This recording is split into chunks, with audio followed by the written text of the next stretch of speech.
Good morning. We are looking off to the west on our Storm Team Skycam network here in Fargo, I-94 in the foreground, and some very low clouds still hanging around here this morning. In the wake of our storm system that brought rain and thunder and even some hail to parts of the valley yesterday evening and late last night as those storms rumbled through. It's a lot quieter out there now, but here's one photo we received from one of our viewers. This is in Detroit Lakes, and Heather took this shot in her front yard of some hail, a couple of piles here of some pea-sized hail, she said, that fell in the Detroit Lakes area, right in her front yard here, and you can see where it kind of piled up a little bit, already starting to melt here in this photo. If you have a photo of the storms last night, maybe you're waking up to see some changes after the storms went through. We'd love to hear from you and see those photos. You can go to valleynewslive.com and upload your photos to our gallery there. Here's a look at a couple of reports here, storm reports. Some wind gusts down in the Sisseton Hills, and one other place where we got some hail along Highway 10 there on the Rush Lake area, where there was a report of some dime-sized hail that covered the ground and some wind gusts to 45 miles per hour and some cloud-to-ground lightning. There was a good amount of lightning with this system.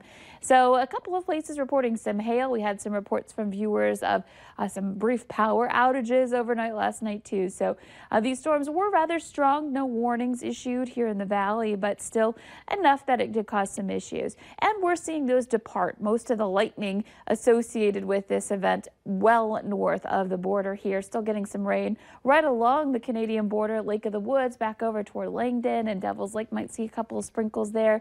Back over toward Bemidji right now. Some light rain showers too. And this will continue to gradually wind down for us today. You can see there's some clearing happening out west of there, and we'll end up with a partly cloudy kind of day here in the valley gradually. It'll take a little bit for some of those clouds to clear though.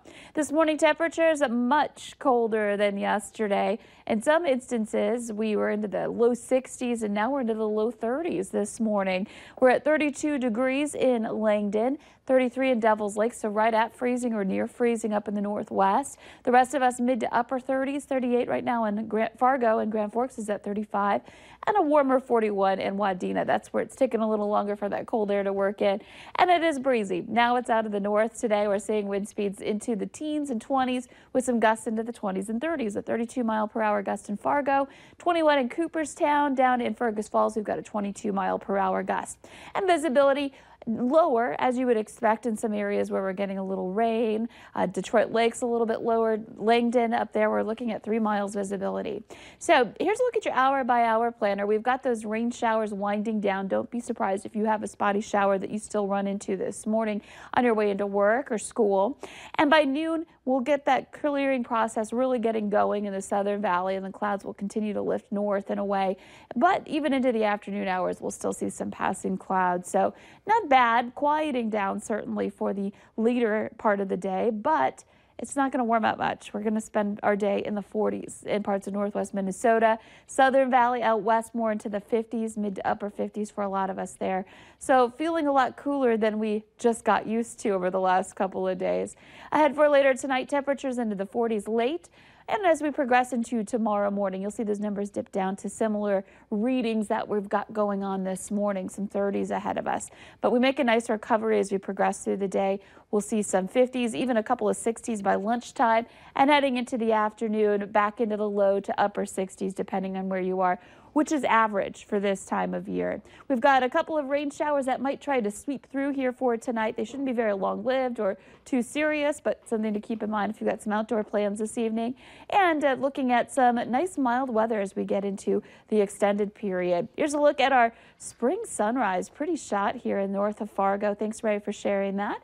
And here's a look at your 7-day. We've got more 70s on the way as early as Thursday, but definitely some upper 60s for the extended period, and getting into the weekend back into some low 70s. So one setback today after that system has moved through, and you know, some places got some much needed rain. Some got maybe more than a ½ inch of rain in some spots. Others missed out. So it might be a little while before we see another round of that move in. Kind of cleans things up a little bit in the springtime. Yeah. Thank you, Lisa. They are eco-friendly and giving back. Coming up next on the Valley Today, we'll take you inside a Fargo salon looking to do more.